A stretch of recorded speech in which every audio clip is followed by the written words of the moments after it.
Hej alle, det er Kenneth fra Ørs Outdoor. Jeg har endnu en gang sat mig bag rattet i bilen, og det har jeg, fordi at jeg har egentlig tænkt, at i dag, der skal vi prøve noget nyt. I dag, der i stedet for at tage i Grevinge skov, så vil jeg prøve at tage ud til Høvestræde, ud ved Esterhøj i stedet for, fordi at der skulle være noget savn omkring det område, som jeg har tænkt mig at fortælle jer nærmere om, når nu jeg står derude alligevel. Lige nu, der ligger jeg og kører i Asnæs by, og der er ikke særlig meget at filme her, og det er nok også begrænset så meget, der jeg fortæller om. Altså, det eneste jeg kan fortælle om, det er, at familiedykkerne har tilknytning her til Asnæs by, men udover det, så er det bare en by som så mange andre. Der sker faktisk ikke det vilde.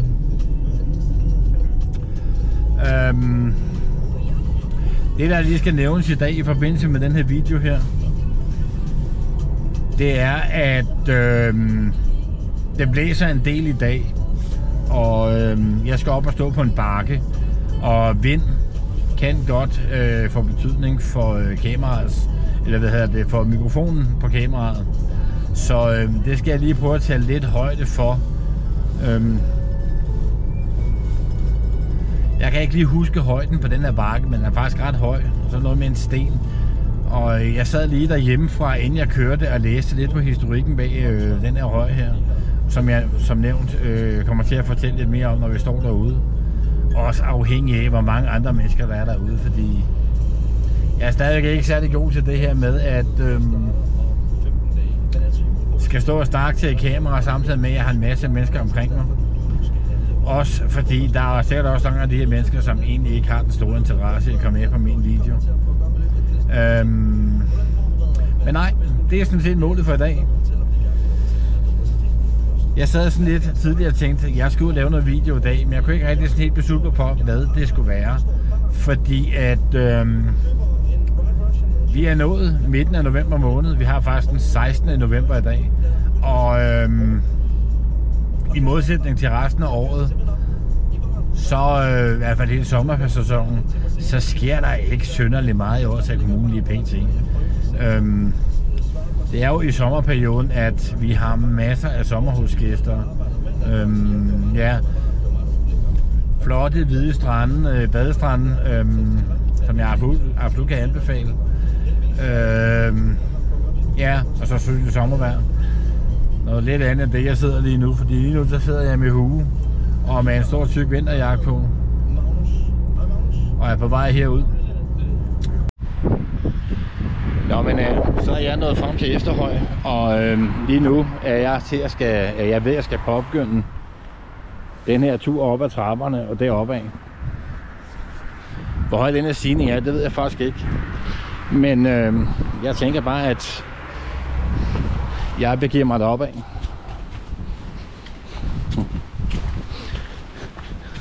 Det der er lidt sjovt med den her historik her, det er faktisk, at på trods af, at jeg snart har boet i Odsherred eller har haft tilknytning til Odsherred i 20 år, så har jeg jo ikke boet i Odsherred i samtlige 20 år. Jeg havde jo desværre fravær en periode på grund af finanskrisen, der kom for nogle år tilbage. Men selvom jeg har haft tilknytning til Odsherred, så har jeg aldrig nogensinde været deroppe. Jeg har faktisk aldrig været. Jeg har kørt forbi Esterhøj her masser af gange. Og jeg har egentlig aldrig sat mig ind i historik omkring Esterhøj. Det er først nu. Men ja. Så der er sikkert nogen, der allerede har oplevet. Så er jeg ikke i den allerbedste form. Så jeg kan da allerede nu mærke, at jeg puster lidt mere end normalt. Så jeg tænker bare, at vi fortsætter videoen, når jeg er kommet ned deroppe. Jeg puster stadigvæk, men jeg er gået et stykke længere op nu. Lige nu har jeg gået på det her stykke her. Jeg holder lige nede bag ved det hus, der er dernede. Prøv lige gerne at se en udsigt. Selv på en kedelig grå lørdag i midten af november måned, så er der altså smukt i Odsherred. Og især det syn derude. Og det skal jeg nok vise, når vi kommer lidt højere op. Lige nu, der mangler jeg stadigvæk i det mest stejle stykke, som jeg skal op af her. Og for at skåne jer for alt mit pusteri, når jeg går derop af, så lukker jeg lidt for kameraet igen, og så fortsætter vi, når jeg er nået derop. Så er jeg nået op på toppen af Esterhøj, og som jeg sagde tidligere, så blæser det rigtig meget i dag. Og nu er jeg kommet til Topsø Bakke, og der kan man selvfølgelig særligt mærke det. Lige nu har jeg lige forsøgt at gå lidt i læ med den her sten her. Og nu er der altså risiko for, at vinden kan gå meget i mikrofonen. Men se det her. Jeg lige så det baglæns, så man kan få det af den tekst med, der står her.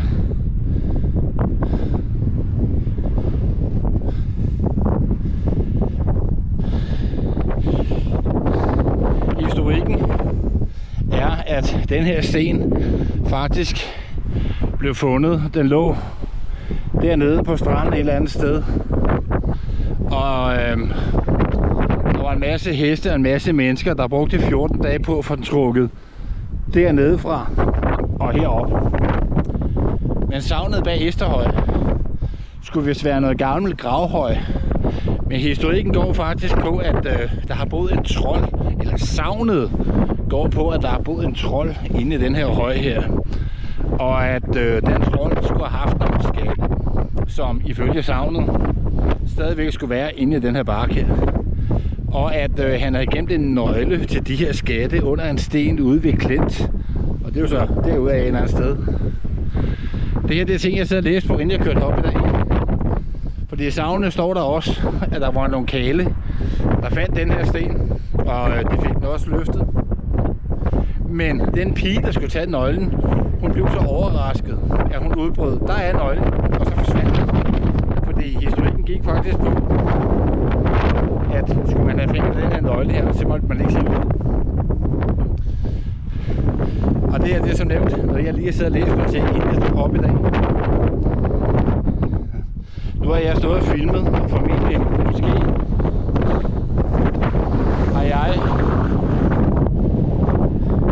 stået og filmet, så jeg har vinden lige ind i mikrofonen. Det ved jeg ikke, det finder jeg først ud af, når jeg kommer hjem og skal gennemgå den her optagelse. Jeg håber, det er okay. Men der er faktisk lidt mere tekst her på bagsiden, hvor der står borgere i Asne Sogn satte denne sten.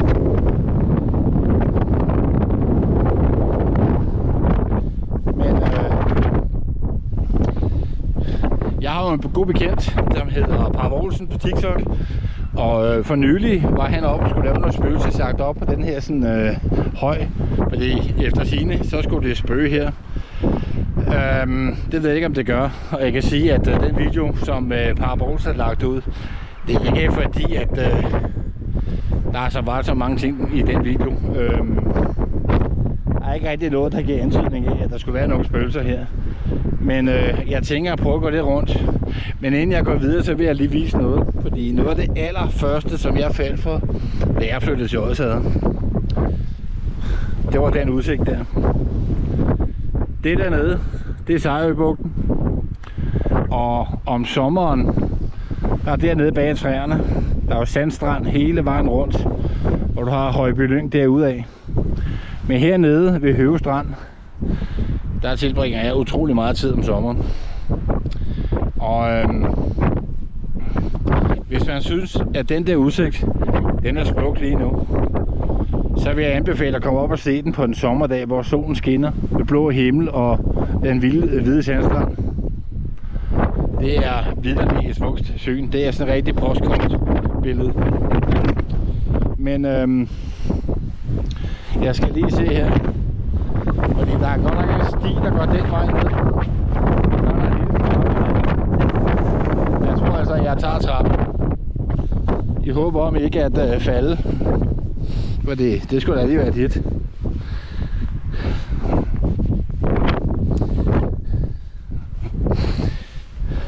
Min plan er at gå lidt herned og kigge, hvad der er hernede. om der er mere til den historik. Der er nemlig også en bakke derovre, men der er også noget bebyggelse dernede, og ligeledes dernede. Så vi skal også lige være opmærksom på ikke at træmme rundt ind på andre menneskers private grund, fordi det er jo heller ikke hensigten. Udover det, så i øvrigt lige dernede, der ligger Café Udsigten, som også er et rigtig hyggeligt sted, jeg godt kan anbefale, hvis man skulle have lyst til at komme op og besøge dem en dag. Men lige nu skal jeg lige være der opmærksom på, hvad jeg går. Fordi det træ, der ligger her, det er vådt samtidig. Men jeg prøver at gå lidt derover, og så hvis jeg finder et eller andet, der er spændende, så hiver jeg kameraet frem igen. Jeg er lige kommet ned ad bakken nu, som er lige der ved siden af. Og jeg nåede ikke særlig mange meter, før jeg kom ned til noget, som lige vagte min opmærksomhed. Og det er faktisk, at det her, jeg havde godt set det på mit kort på min telefon, og tænkte, fedt, det kunne måske være et sted, man kan gå ind i. Det kan man ikke, fordi det er ikke åbent for offentligheden, fordi der står faktisk direktør Ole Olsens gravsted. Det er et gravkammer, det her. Som ligger på toppen af Esterhøj. Med den udsigt der. Og der er et skilt her. Og det skilt, det har set bedre tider. Men jeg kan godt prøve at se, om jeg kan læse noget af det her. Der står her, privat gravkammer. Denne høj er et... Prøv lige at lige filme med her.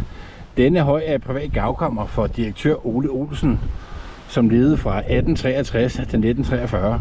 Hans hustru Anne, 1973, 1916 og deres efterløbende slægt. Gravkammer er ikke tilgængelig for offentligheden. Ole Olsen var filmpionær og stifter af Nordisk Films kompagni Nordisk Film i 1906. Højen er fra bronzealderen og lå på hans jord. Den blev i 1935 undersøgt af Nationalmuseet. Alle fund af oldsager blev efterladt til det daværende Fårevejle Museum. Og i 1938 flyttede det nyoprettede Høge Museum, som lukkede i 2004. Samlingen befinder sig nu i Odsherreds Kulturmuseum i Nykøbing Sjælland. Og det ved jeg faktisk godt, hvor jeg er. Jeg har været deroppe, og det er også et rigtig gammelt område med, hvad der i hvert fald var dengang, med voldgrav og sidder hele vejen rundt om. Gravkammer indeholder kun urner med aske. Der er ingen værdigenstand af nogen art i gravkammeret. Venligst respektere gravfreden og bidrag dermed til at sikre gravstedets uforstyrrede fredning for eftertiden. Familien og Nationalmuseet. Og så står den samme tekst bare nede under på engelsk. Så det var lige endnu en seværdighed, som jeg ikke vidste lå her. Jeg ved ikke, om der er noget andet at se i forbindelse med den høj her. Vi kan da godt lige prøve en tur rundt og kigge.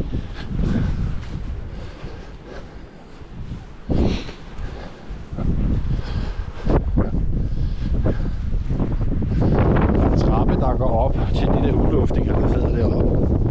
Men udover det, så tror jeg ikke rigtig, at det her er relevans. Og så har der vist været noget stille her på et tidspunkt. Men jeg tænker, at vi prøver at gå på den anden side og prøve at se, hvad den der høj derovre det er for noget. Der er ikke andet at se her, så jeg tror bare, jeg går tilbage igen. Og så respekterer gravfreden her. Og prøver at gå herover. Dernede og se, om der skulle være et eller andet spændende dernede. Nå, jeg gik en lille smule videre, og der var faktisk en indhak herovre, som lige fangede min opmærksomhed, som jeg lige er gået over til det her stykke her. Men det ser faktisk ud som om, det går ned til noget privat bebyggelse dernede, så jeg tænker ikke, at det er noget, vi behøver at gå ned af. Men der er stadigvæk en høj herovre, og jeg kan se, at der står noget skidt herovre, så det burde være noget i forbindelse med turisme også, som jeg kan gå ud og kigge på. Jeg ved ikke, hvad den her er, om der er noget skrivelse, men det Det må vi lige se, når vi kommer lidt tættere på. Udover det, så kan jeg faktisk se på mit kamera. Jeg har sådan en lille bitte kamera, der sidder ved siden af linsen, og det dukker til. Så det håber jeg faktisk ikke, at det rigtige kamera det også gør. Det vil være meget hammerende ærgerligt. Men lige nu, jeg ved ikke hvad det er, det ser lidt spøjst ud. Og det her skilt, der er bare nogle pile, cykleri forbudt, Odsherred Kommune. Jeg ved faktisk ikke hvad det er det her. Men vi kan da prøve at gå en tur rundt om højt og se om der er noget her.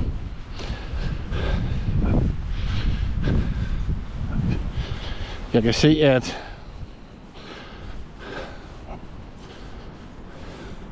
lige her ser det ud som om at man har lavet en vej op med noget tov som noget rækværk man måske kan holde fast i når man går op på den bakke der. Og dernede er det der private byggeri. Og kommer man bare videre ned til en græsplæne. Og lige hernede bagved er der som nævnt Café Udsigten, og hvor der er noget parkeringsplads. Så jeg tænker at det her nok også er en mulighed for at kan komme herop. Jeg kan i hvert fald se at der er sådan nogle sten her. Både her, der lå en derhenne, og der ligger en dernede, hvor der er lavet pile på. Men lad os da kigge lidt nærmere på den høj her. Om det bare er en lille bakke tilbage fra grav, eller fra det hedder fra bronzealderen også. Det kan det jo meget vel være, jo. Jeg har ikke set nogen skilte med nogen tekst. Lige herinde ved siden af, der er der et privathus, så af hensyn til det, respekt for dem, så filmer vi heller ikke derind.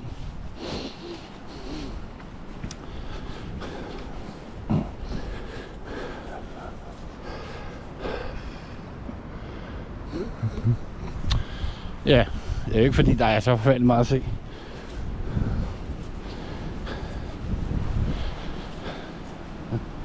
Og her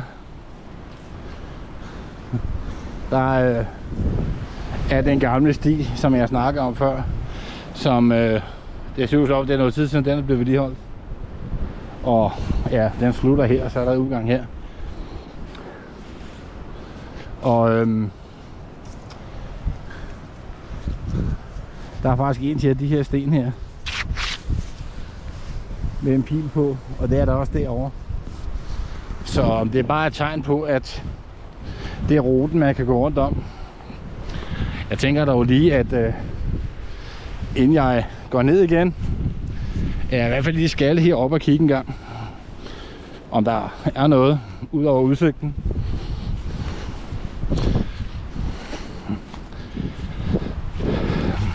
Og så det her fine træ, der står her.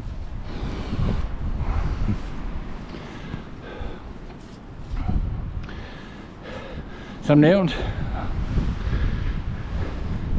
en kedelig grå onsdag, ja, lørdag er det selvfølgelig, ikke onsdag, en kedelig grå lørdag.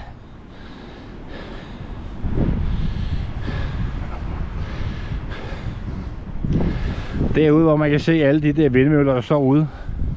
Det er jo derude, det område, jeg bor. Det er derude, jeg lige har kørt fra, stort set. Lammefjorden derude. Og man kan se, vi har Audebodæmningen liggende, så vidt jeg lige umiddelbart kan se derude af.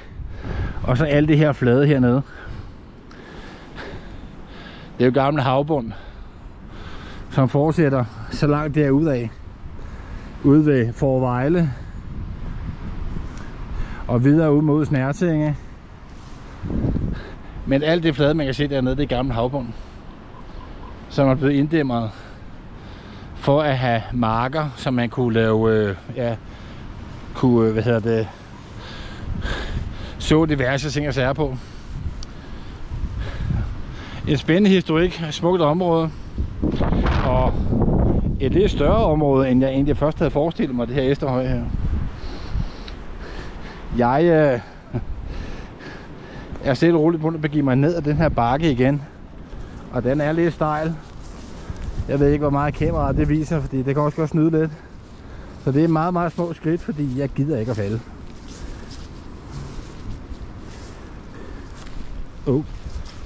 Og der var jeg ved det alligevel. Nå. Jamen, det var min tur til Efterhøj. Jeg kan jo se, at der faktisk kommer nogen dernede nu, så jeg tror lige, at jeg slukker kameraet og går tilbage op ved stenen. Og hvis vi kan få chancen for det,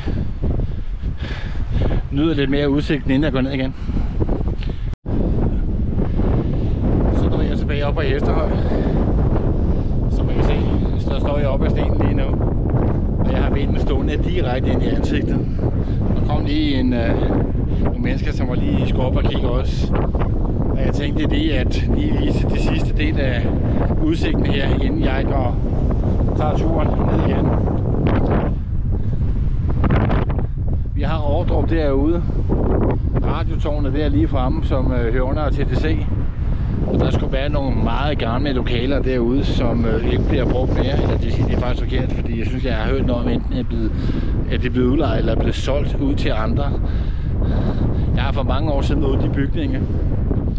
Og da jeg kørte ud til det område, hvis man forestiller sig, hvis man har set på tv nogle af de her gamle minefelter oppe i Grønland, som bare er blevet efterladt.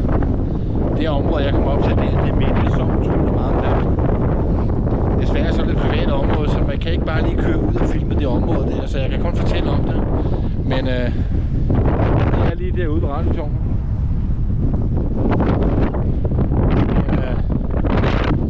Nu har jeg jo så også stået med kameraet direkte op i vinden igen. Så jeg håber ikke, vinden er gået for meget i lyden på kameraet her. Jeg er nok ikke helt undgå, sådan som det blæser. En ting, jeg lige stod ud på, det er, at det store område, der er her, og nede på hegnet her, jeg kan se, at der er nogle telte dernede, så om sommeren går det garanteret nu. Jeg kan ikke minde, som sagt, som det første gang, jeg har været heroppe, så jeg ved ikke, hvordan formen er, men jeg kan bare ikke mindes, at når jeg er forbi, jeg har set dyr derude. Men jeg kan ikke afvise det. Nå. Jeg tror, det er på tid til at tage igen. Så nåede jeg ned af det stejle stykke her igen.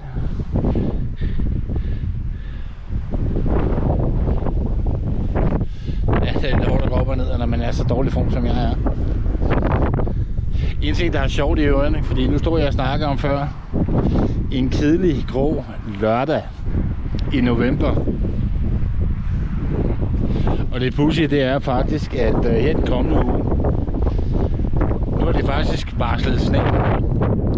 Og ikke nok med det, så er det faktisk også varslet snestorm. Lad os nu se. Temperaturerne, de stemmer ikke helt overens med hverken sne eller snestorm, men det kan jo ændre sig, fordi at i dag, der skulle vi ligge på omkring de 10-11 grader, og det skulle være den sidste dag, og så skulle temperaturerne faktisk begynde at kravle ned til et cifret varmegrader. Og det er ikke andet end 7-8 grader, og så sådan stille og roligt kravle ned omkring 2 grader her hen mod midt slut af ugen. Men allerede fra tirsdag af skulle der komme sne her, og igen onsdag. Og den sidste vejrmelding, jeg stod og kiggede på, jeg kan lige prøve at åbne telefonen her igen. Og så lige åbne her. Hvis man kigger her, vil jeg ikke nemt det at se. Men tirsdag er der sne. Der siger den 21,9 mm. Onsdag sne 42,3 mm. Og jeg skal lige have lukket den der. Torsdag 5 grader, 1,1 mm regn. Fredag slud 3 mm, og lørdag regn 4,2 mm. Det skal nok blive spændende. Det der snevejr. Der kom lige en ældre her i grunden, jeg skulle se, at han ikke så bagved mig. Det her snevejr, det begyndte faktisk at varsle allerede forleden dag. Og jeg tror, det er 4. eller 5. dag, at det fortsat har stået på stået i vejrudsigten på TV2-vejret, så det skal nok blive spændende. Jeg skal på arbejde mandag, og der lover de bare regnvejr, så tror jeg ikke, det bliver så udfordring. tirsdag, der skal jeg faktisk ud og have fortsat på den der tatovering, jeg har herovre. Jeg skal ud og have lavet den færdig. Og onsdag, der skal jeg bare være hjemme. Jeg har egentlig budt ind på en vagt, men jeg har endnu ikke hørt, at vi har fået den, så der må jeg bare afvente og se. Men jeg har faktisk en anden ting, som jeg også gerne vil vise, men det må lige vente til jeg lander derhjemme igen, fordi jeg har gået og lavet nogle ting hjemme i haven, fordi at det fortæller jeg, når jeg er hjemme igen. Lige nu, jeg skulle til at slå for kameraet, lige nu, der tager jeg turen ned igen. Og som nævnt, så holder min bil lige nede bag det der hus, så jeg er nede dernede lige med. Her der kan man jo se, at det er noget fold. Det er noget dyr af en eller anden art, der går her. Og med de der stykker, der er heroppe, der kunne jeg få nogle fold. Eller geder. Jeg er ikke sikker. Udover det, så kan jeg også se, at mit kamera er ved at løbe tør for strøm. Så jeg tænker bare, at vi fortsætter. Og jeg har sat nyt batteri i kameraet. Nå, men så nåede jeg ned og ind i bilen igen, og jeg ved ikke, om jeg fik sagt det, men Café Esterhøj, den ligger jo faktisk lige i forbindelse med der, hvor jeg er parkeret. Så jeg kunne da ikke lade være med lige at hente lidt ind til lidt frokost samtidig. Så det blev en flæskesteg sandwich. Den så faktisk så god ud, så jeg kunne ikke lade være. Det er ikke noget, jeg har godt af. Jeg er jo sådan set på skrump, men det er nu engang sådan, det er. Jeg skal jo også nyde livet bare en gang imellem. Lige nu går turen hjem, og når vi kommer hjem, så tænker jeg lige at løbe det her igennem, som jeg fortalte om. Jeg havde at fremvise. Men der går ikke andet. Jeg er hjemme om cirka 10 minutter. Og så tager vi den derfra.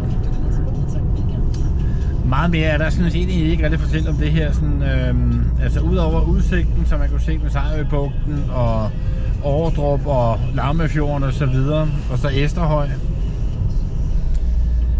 Som nævnt, så min gode ven Par Olsen, kendt fra TikTok,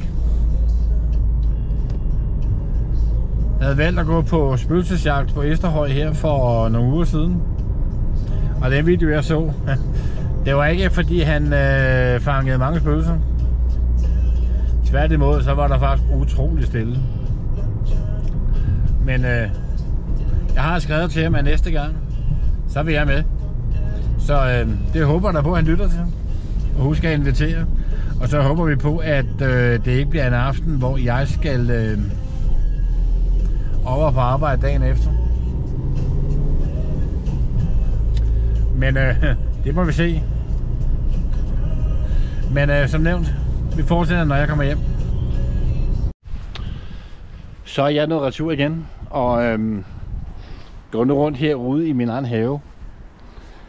En af de ting, jeg blandt andet vil vise lige kort, ikke fordi det er super spændende, men mit projekt plankeværk er fortsat lige nu. Jeg har sat fag nummer 3, og der kom en bil. Jeg har sat fag nummer 3, og det skarpe øje vil nok lægge mærke til, at der er lidt farveforskel. Jeg har ikke malet det her. Det her herover har set ud ligesom det, der gør nu. Det er faktisk vind og vejr, sol og så videre, som har gjort, at det er blevet lidt mørkere at se på, så det der skal nok komme til at se lige sådan ud. Og nu kom der lige en bil. Der kommer faktisk en til nu. Og det jeg egentlig godt kunne tænke mig at vise, det er nok mere, hvis jeg kommer den anden vej fra. Det er, hvor stor en effekt det faktisk har, det her plankeværk. Jeg står lige og lytter. Jeg tror faktisk, der kommer en bil nu. Hvis man lytter rigtig godt efter her.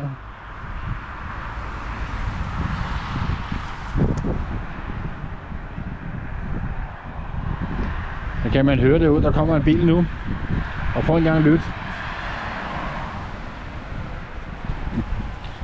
Hvor stor en lydeffekt det her plankeværk det faktisk har.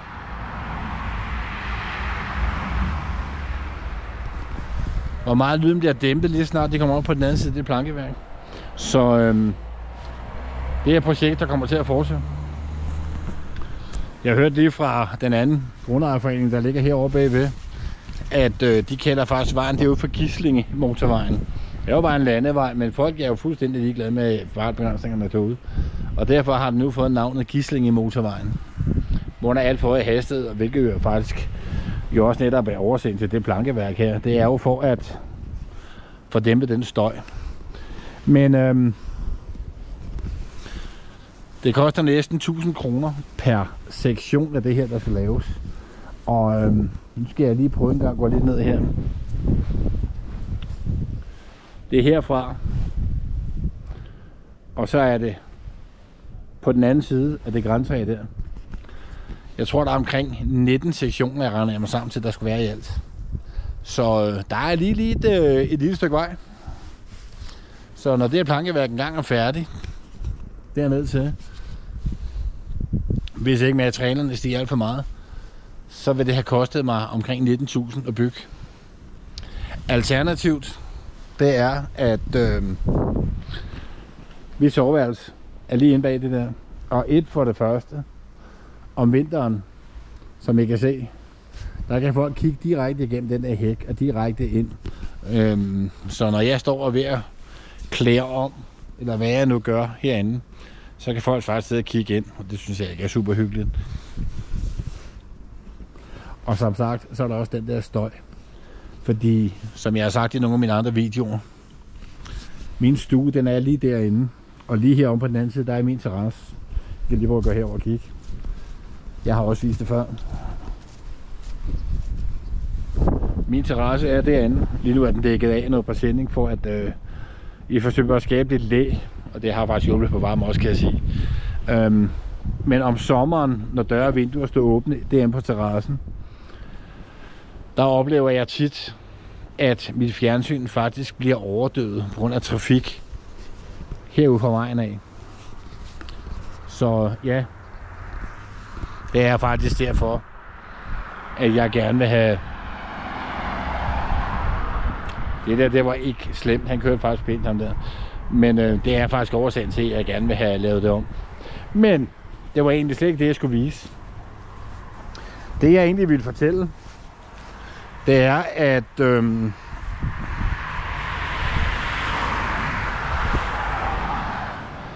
herude, hvor jeg bor, som er ude på Lammefjorden, herude, der er meget, meget mørkt om aftenen. Her i det sene efterår og vinterperioden. Og derfor valgte jeg allerede forleden dag at sætte noget lys op herude. Julebelysning kan man jo så godt kalde det, eller det er det faktisk. Jeg har sat en lyskæde her, og når nu det bliver mørkt, så går vi lige ud og viser, hvordan det ser ud. Ydermere, der har jeg heromme foran også sat noget julebelysning. Og hvis vi starter med at gå herover. Her, hvor det går herover i stedet for. Her, der plejer jeg faktisk at have den kæde siddende, som nu sidder om på den anden side af bygningen, som lyste det her op. Men kæden sidder faktisk i vejen for det kamera, så jeg vil altid sige, at den skal have en ny placering. Derudover, så har jeg haft ham her i en del år. Jeg kan faktisk ikke huske, hvor lang tid jeg har haft ham, men han har stået ude hvert år i vinterperioden. Og som der også er lys i. Og så har jeg købt denne her for nogle år tilbage, som bare står og skyder op på væggen med nogle snefnug, der danser på væggen. Hvilket vil være nemmere at se, når det bliver mørkt. Jeg gider ikke tænde det nu, fordi I får at leve det ikke rigtig noget glæde af det. Men sidste år, der stod jeg inden for at kigge ud og tænkte, det er rigtig hyggeligt med det her julelys her. Men lyskæden, den var hvid. Ham der lyste hvid. Den derovre, den lyste hvid. Der mangler nogle farver. Så jeg valgte simpelthen at køre en tur op og købe en anden lyskæde, som sidder. Den starter der. Og så kører den hele vejen rundt her. Hen over snoren. Over til carporten. Og nu skal jeg lige holde op med den lampe der, så jeg ikke træder den. Og på snoren her. Og tilbage herover til bygningen.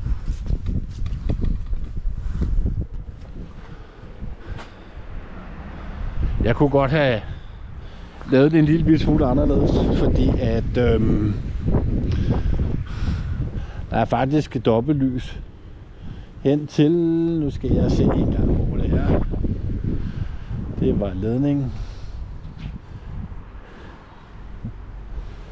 Nej, der er faktisk kun hertil, som der sidder, hvor der sidder dobbeltlys. Men den er så til gengæld i farver. Og den står og blinker med forskellige farver hele tiden. Og jeg tænker faktisk, at når nu det bliver mørkt, så går vi en tur herud igen. Og nu får vi sørme også besøg. Det er jo lille Alicia, der lige kom forbi. Alicia? Hej. Hej. Hej. Hej, hvad er det, du har siddende på munden? Så. Nu er jeg i gang alligevel, så lagde jeg faktisk lige mærke til her til morgen, at Alicia, hun havde bare kommet med en lille gave i form af en død muldvarp, og det er ikke noget særligt lækkert syn det her, og derfor så, ja, det her det er, jeg tror det er den 4. gave, hun er kommet hjem med og lagt på måtten her.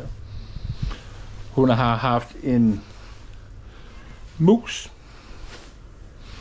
Hun er kommet hjem med en rotte, en lille fugl, og nu den der muldvarp. Og jeg tænker faktisk, at jeg lige så godt lige kan fjerne den, nu jeg er i gang alligevel, fordi den skal ikke ligge der.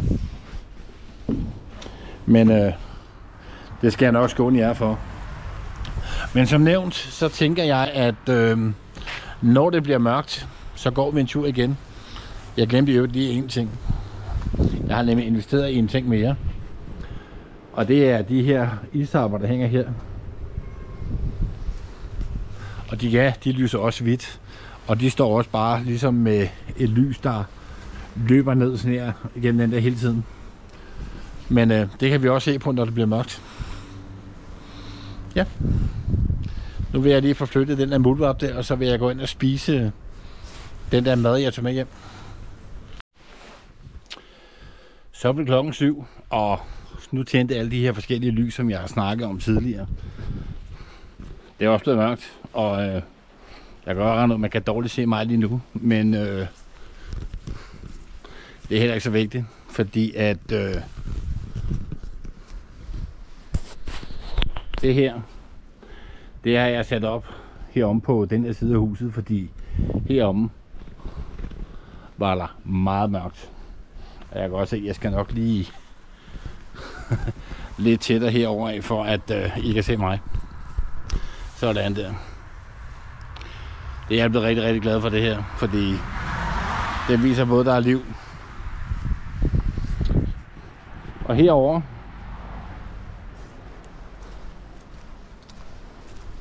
er der så kommet noget andet op.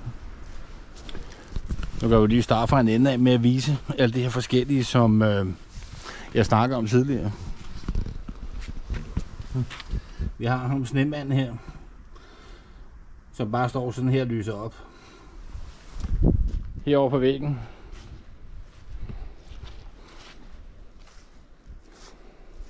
Så man kan se den her lille lampe her, der står hernede, som jeg også snakker om. Som bare står og reflekterer det her op på væggen. Og så er der jo det lys her.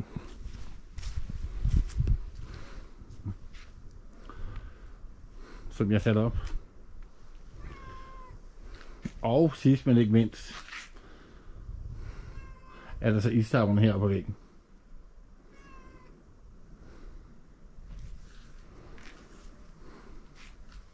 Så sådan ser det ud.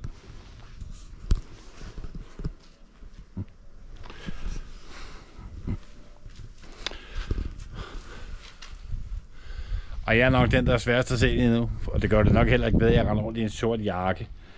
Og med en sort hue på. Men jeg tror godt, man kan kalde det her lys i mørket.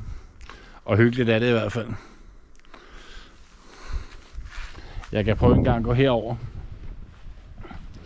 Og så kan jeg vise, oven i købet er der faktisk lidt lysende skyer. Plus, vi har en måne, der sidder deroppe. Men sådan her ser der faktisk ud, når der ikke er lys. Jeg kunne egentlig faktisk prøve at gå herover i stedet for.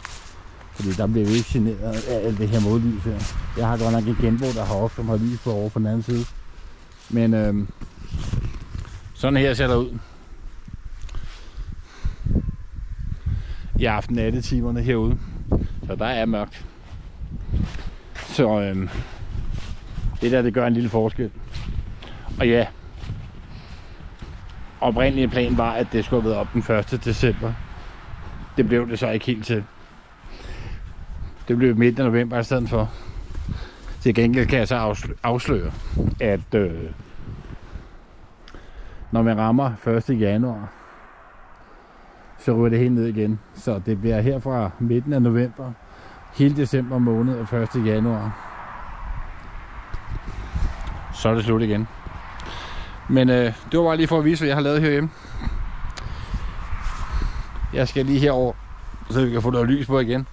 Sådan der. Og den går ud igen lige om lidt, så må vi lige ringe den. Men jeg håber, I kan lide mine videoer, og jeg håber, I vil like, følge og også gerne dele dem. Det var faktisk alt, hvad jeg havde her for i dag. Vi ses.